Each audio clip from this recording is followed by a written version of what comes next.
Hi, Aurora. Hey. Welcome in AB. Thank you. Hey, it's a sold-out show tonight. Congratulations. Nice. Yeah, it's a sold-out show.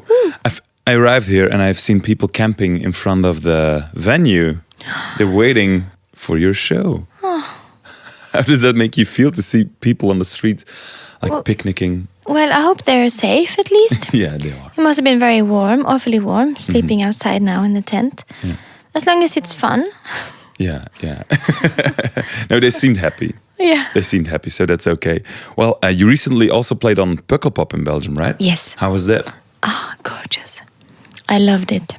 Yeah, because Pukkelpop and you played Rock Werchter before, and you've been to Belgium quite a few times. Yeah, many now. times. How is it as an artist? Like you're touring internationally, I know, but do you sometimes recognize fans in the audience after all these years? Yes, all the time. Is it? Yes.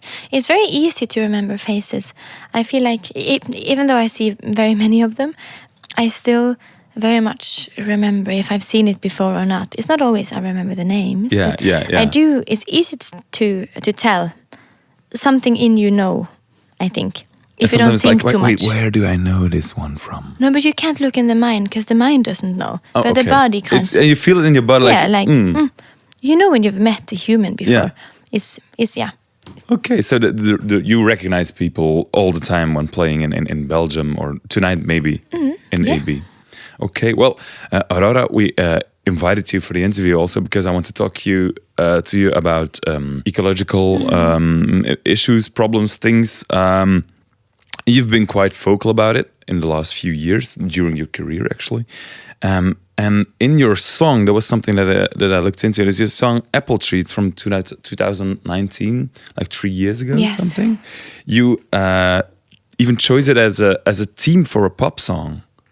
How did that happen? Is it something natural for you to just use, I don't know, like environmental issues as a theme? Yes, of course. I think that's the whole point of music, to include topics in the world that you care about, that aren't being spoken enough about, especially with these social issues we have in the world. You know, there is so much to attack, and we have so much to do. Does it feel like attacking sometimes? Well, I think sometimes attack is the right word, and we should be provoked. And we should be angered by the things that aren't good enough in this world and that we can change. But it should be not a blind anger, but like an anger that fuels you to fight and to do better, I guess. Because it is up to us to make this world a better place. And it's and we've done it many times before. We've made so much progress. Yeah. Sometimes it feels like we're going backwards. But it's I still have a lot of hope. Yeah. Okay. Well, that's a good thing. There's hope. There's always hope. You grew up in Norway, in a small town in Norway. The town's called Stavanger. Stavanger. Okay. Well, in what way did growing up in Norway, in like a small town surrounded by forests, in what way did it influence the way you make music, the way you think about live in general, maybe? I think obviously it's influenced me a lot. I am very introverted, but very outgoing. I'm not really afraid of people, but I get tired very fast. And I think it comes from the person I am, but also growing up in such a lonely environment. I really loved spending time with just myself in the forest, and a lot of my songs from my first album, especially from when I was younger, are very like introverted songs, very internal, and about all these internal things that we all have going on inside ourselves. And the music has definitely grown more extroverted with my career, as I have had to meet people and face the world, and the world is so noisy. But yeah, it definitely reflects in the music, I think. And I wouldn't be who I am, I think, without the forest being there all the time as a child.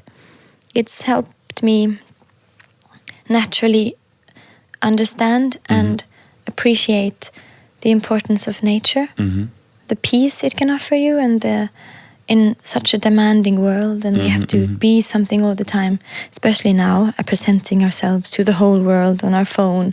Like kids now already have to figure out, who am I, or who am I gonna pretend to be? Because the world is gonna judge me and see me. It's really weird, this world, and nature is just the opposite. When you're on the mountain, nothing matters.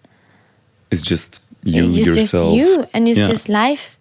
And it's about the small things that we forget matter the most all the time. And is there an urge sometimes to go back? Oh yes, all the time. I feel the urge in my heart, in my body all the time. Yeah. Yeah.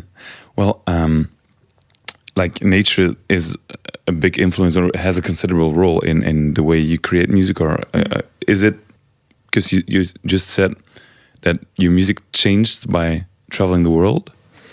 Yeah, the things I've learned to include in my songs and the way I write about life has changed, because my life has changed, and I've seen so much happiness and pain out there in the world, and the world is so big but yet so small, and no matter how far away we are from each other, it's still always the same things we all go through.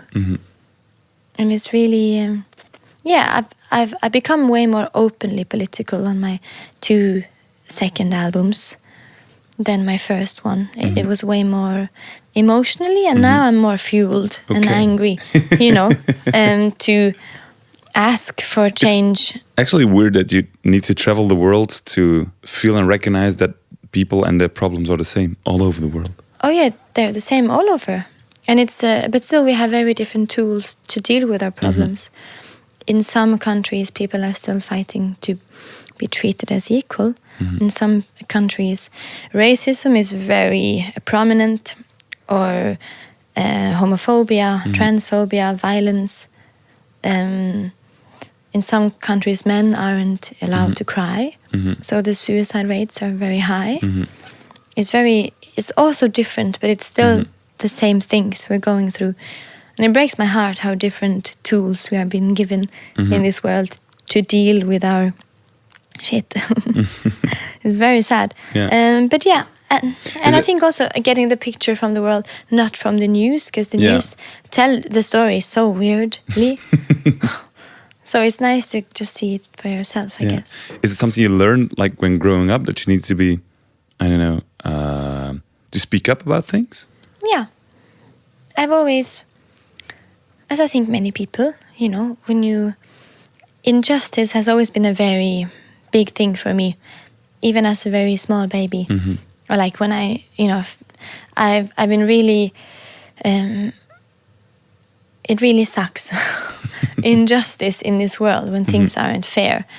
And yeah, I get more and more fueled. I've learned a lot through traveling, how also, I've learned a lot about the importance to use your voice more and more every day. I'm still learning, and how to speak about things, and how to be a part of battles that don't consider you directly. Because it's about time that the suppressed don't have to fight for themselves only, but that everyone fights for everyone. Especially when you have a voice, or you have the money, or you have the privilege, or you have the, it's so important to expand the things you speak about beyond if it only concerns you. And that's the whole thing with the environmental cause as well, because it's affecting so many people already. People are dying already because of it. And it's them who has been fighting for so many years, not being heard. The native cultures of the world, the indigenous people. Is it something, because you come from a small town in Norway, over there, are there already, signs of climate change? No, in Norway we are quite, except for,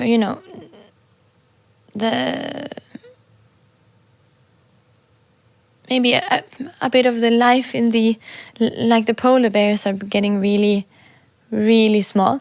It's really heartbreaking, because there's not enough food, and the ice is melting, and sometimes they drift over to Iceland or the north of Norway, and then we have to kill them because we don't know how to deal with a polar bear. But it's because of so it's really heartbreaking, and the way we interfere and the way we play God in these things is just really strange. But but I think also, as always, it's the same countries that are getting away with it. Norway has built its fortune on oil, so it's like I don't know. It's a complicated thing. I wish Norway did more for the environment, because we have the power to do so. It's really, I'm really disappointed in my own country. I see, because that's the thing. You've become an internationally touring artist. You go all over the world to play. There's an issue with touring internationally that you have to take planes. How does it make you feel? Because there's this, I know, schizophrenic maybe relation to you need to tour, but then again you don't want to take planes that much, maybe, or. Well, anyways, it's always better for the flying. When bands fly, that's the least a polluting side of touring. It's actually more damaging when all the fans drive to the venues. And I know, anyways, it's better for me to visit with my 8 people to every country than all the fans flying to Norway. Whole AB flying to Norway. So obviously that's the best way for the environment to do live music, which is an important part of culture, and also the only way artists can earn money. So that's not a big part. Obviously, I think people who use private planes for everything is not ideal. But it's flying with my band is not my biggest concern, no, because it could have been much worse. Did you watch the discussion about the private jets lately? Really weird. It's really weird. And the response was really weird. It seemed like, I think it was Drake who spoke up and said, but the flight there wasn't anybody on the flight. That was his response, but I don't think that was the right response. But that makes it worse. It's like so weird. No, but it's but so no. Flying is not my biggest, but it's more for me when I'm not eager to change things we can't really change right now. Like, but you do look into things to change while touring, right? Because you should not think too much about the things you can't change, and then I mean none of us, because then you get apathic and you're like, but there's no way to fix it, and then you just stop caring because it's too much. So that's a really wrong way of attacking any change. I think you should always think, okay, this I can change, obviously, right now with the way the world is and the way my life is. But what can I change? And then try to change all of those things: your eating habits, your shopping habits, your way of recycling. What small things do you do? What brands do you support? What does your, it's just doing research, really. Yeah. Are there any specific choices you made with the team while touring? Yeah, as much as I can. We use mostly glass bottles, nothing wrapped in plastic. So there's a no plastic rider, which is such a small, simple thing to do. But it's like, I don't know, it's always difficult because you never know how anything is being made. And nothing in this world is completely clean, which is a hard thing to live with. Because everything, when you look, okay, but where are the paper cups made? And how do they transfer the cup? So everything, like nothing is completely clean. It feels very impossible to do the right thing. But at least, it's we try our best, and I'm working with a lot of people who knows their shit.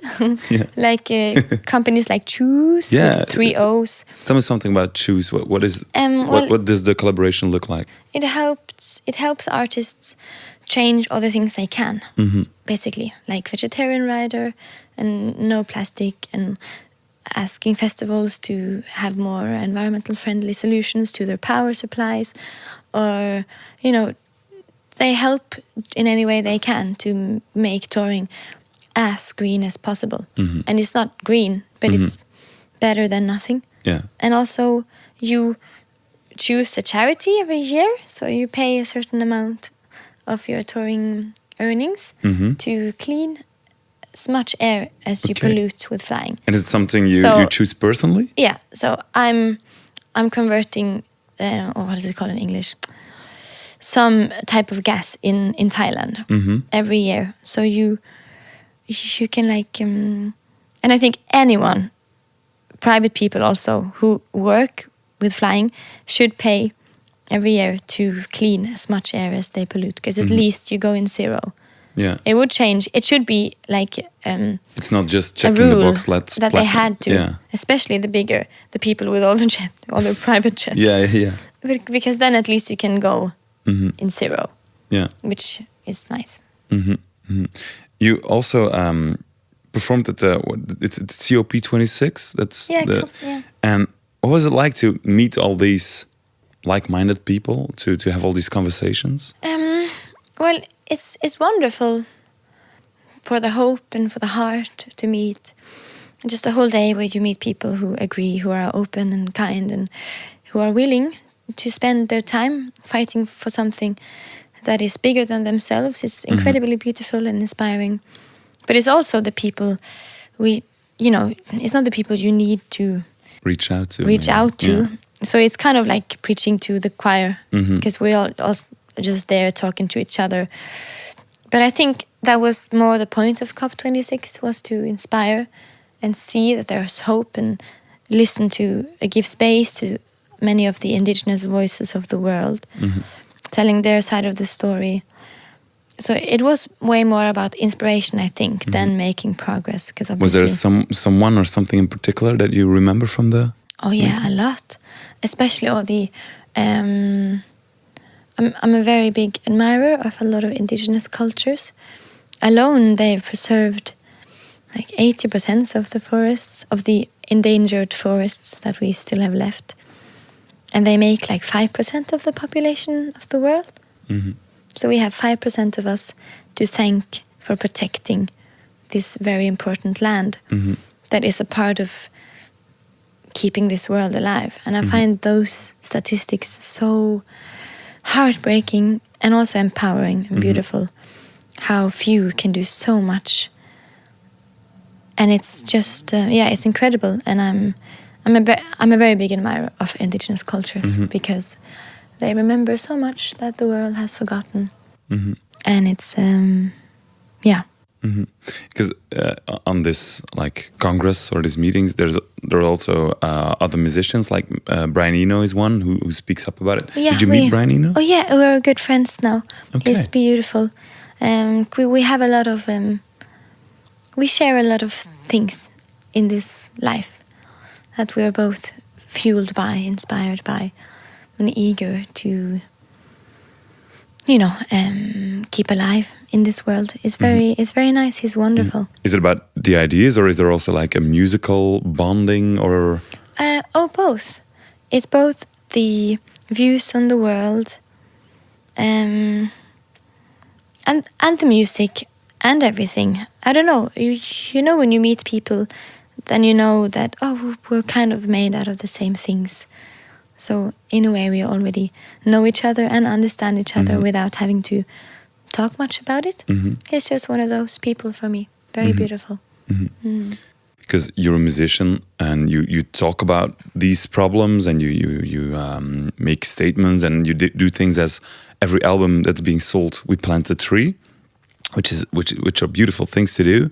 Well, it's just because I'm very not into greenwashing either. So it's still, there are still more things we can do, and that's my whole point. Yeah. There's always more, but it's a good start. Yeah. To figuring out how to do it the best way possible. Yeah. So I think I'm ready to receive praise for it in like 10 years, when we've figured out a really good way. Yet.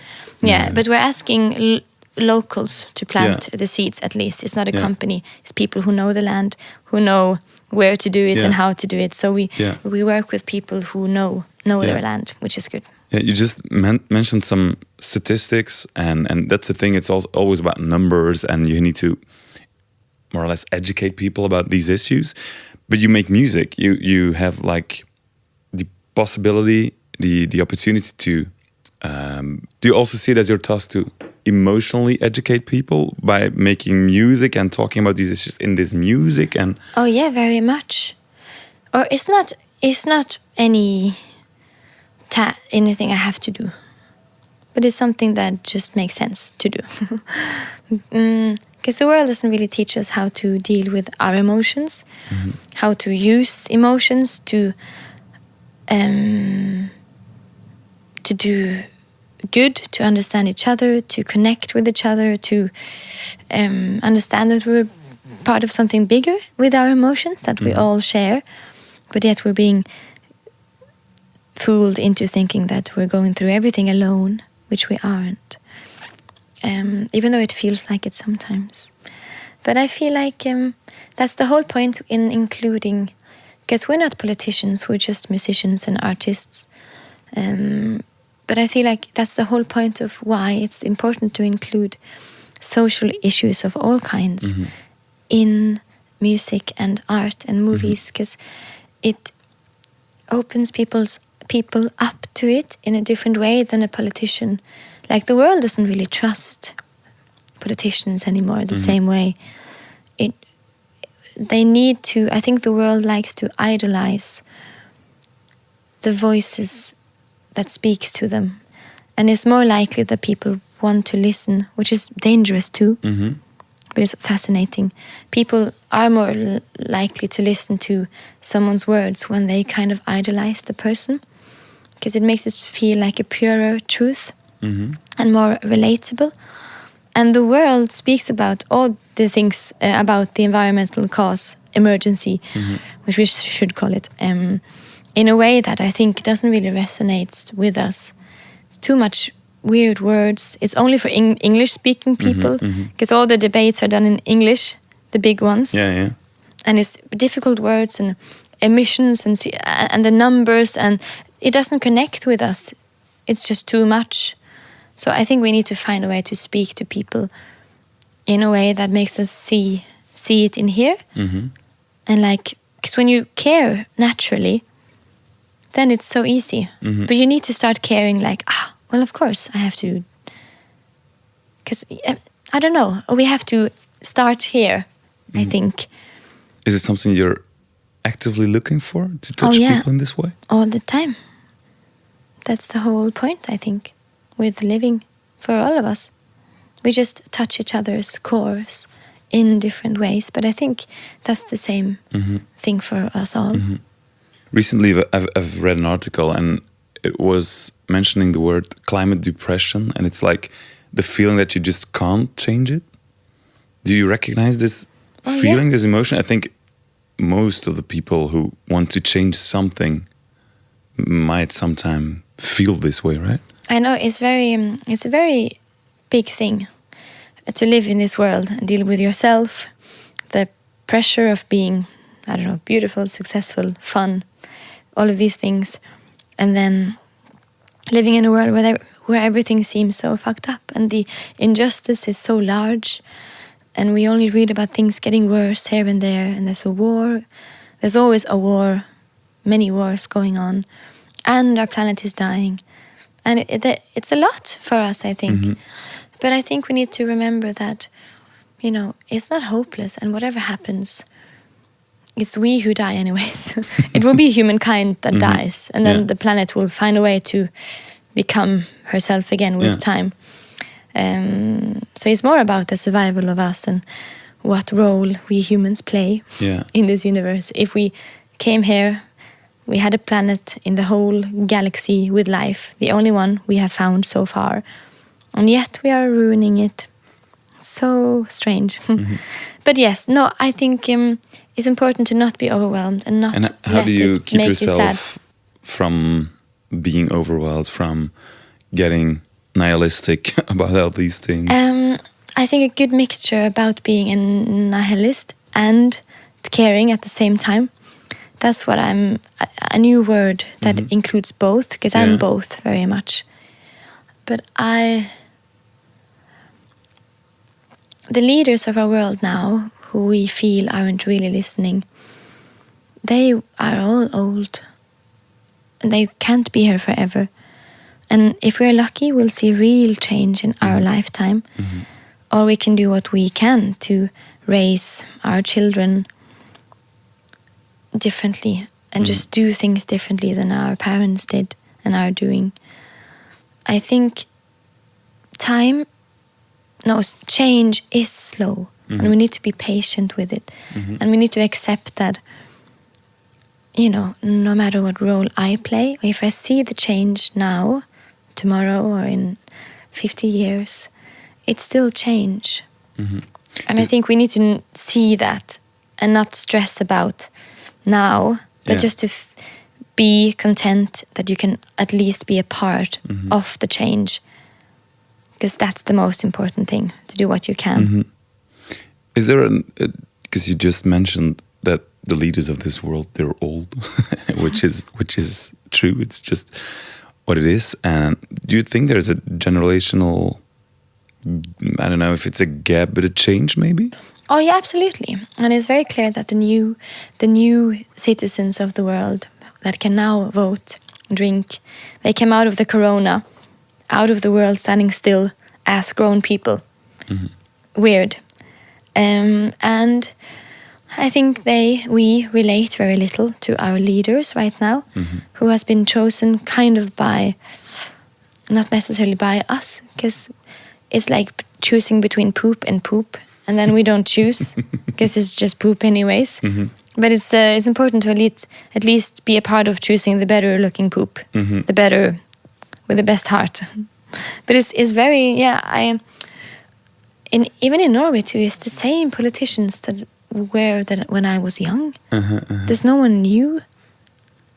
And I think it's so strange the way everything changes except for who is in the bowl being picked to be our next leader. It's just the same faces. I'm so sick of it. But yeah, it won't last for long. And people who fight against, You just mentioned that you are both nihilistic and then again striving for something better, something new. How do you keep from falling into this nihilistic hole? Like, is it talking with people? Is it? No. Just small things. When I die, the only thing I want is to have my feet in the water. And maybe like a sunset. I would love for that to be the last thing I feel and see. And it's so large, but it's again such a small thing to ask for. And I think many people, if you think about it, if you had 1 week to live, what would you do? And many people choose quite small things. I would like to have a walk with my dog, or just be with the people I love. It's small things that we enjoy. It's all about the small things. And I feel like I have so much appreciation for it. Like this morning I ate a baguette and it was so crunchy and soft. A tiny bit warm. The butter kind of melted on it. What a dream. And I was just in love with life because of this small thing. And I ate it and it was beautiful.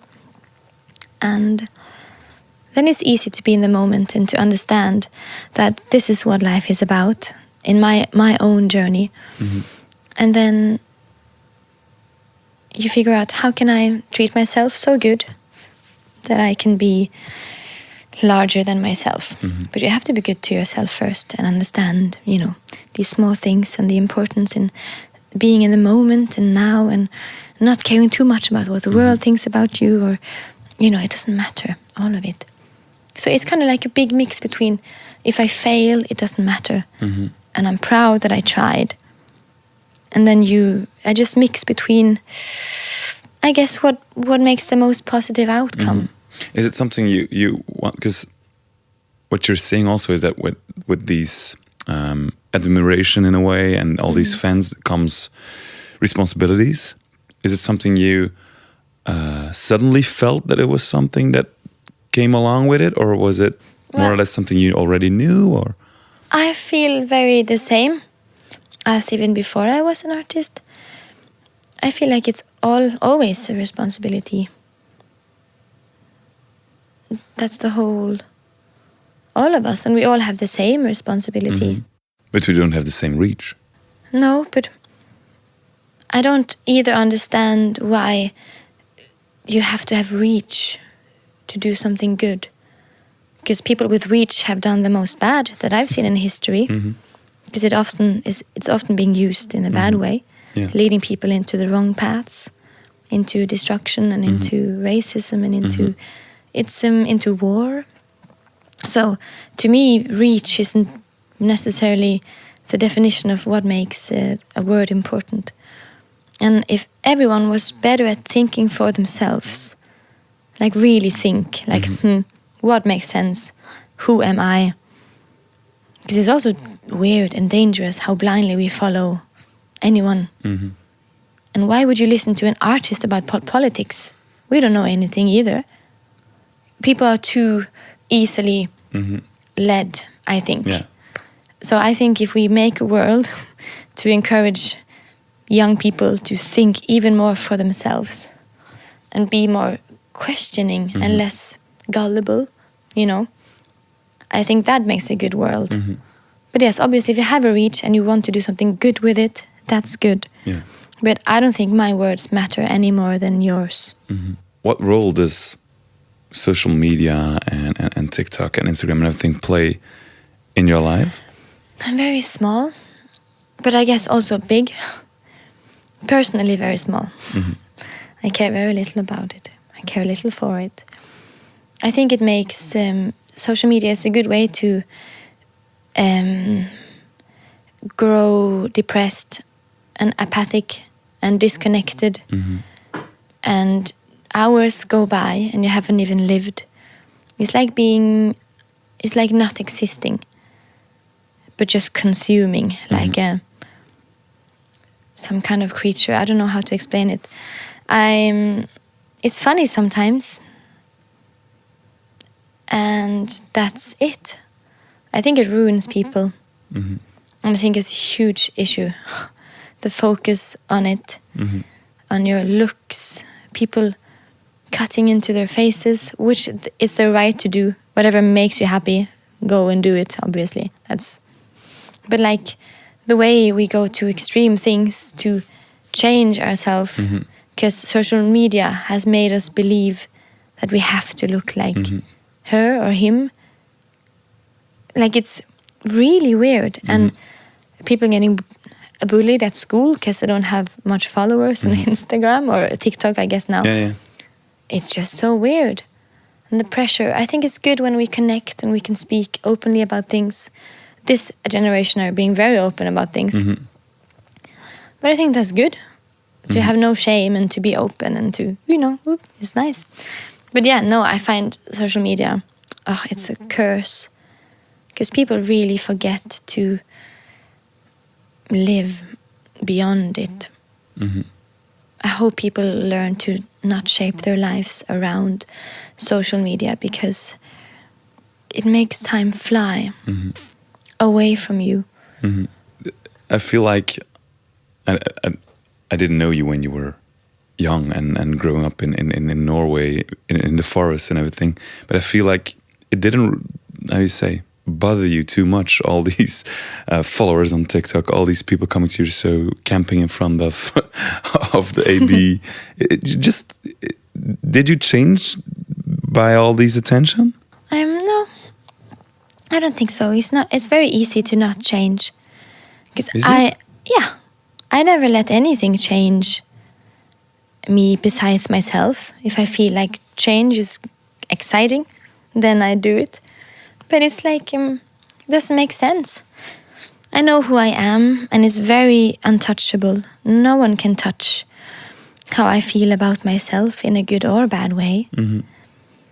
Because it doesn't matter, It's beautiful with love and acceptance. And I like the feeling of home and the feeling of being understood by strangers and being a stranger that understands them.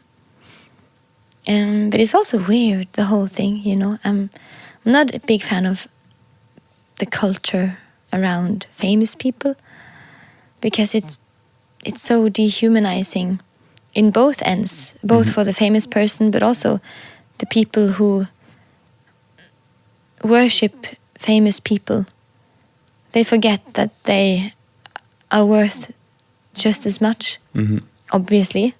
But still, it's somehow gets lost, and it creates this weird. I don't know.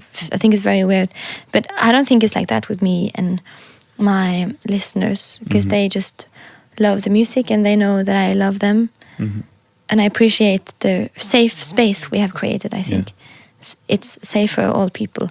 You know, no racism, no homophobia. It's equal. It's open. Yeah, which is cool. Okay. So it's a good thing, but it's weird. I see. Well, thank you for the conversation. Thank you. And I remember that the hope may lay in this baguette with the butter melting on top of it. Yes. Aurora, thank you. Enjoy the show. I will.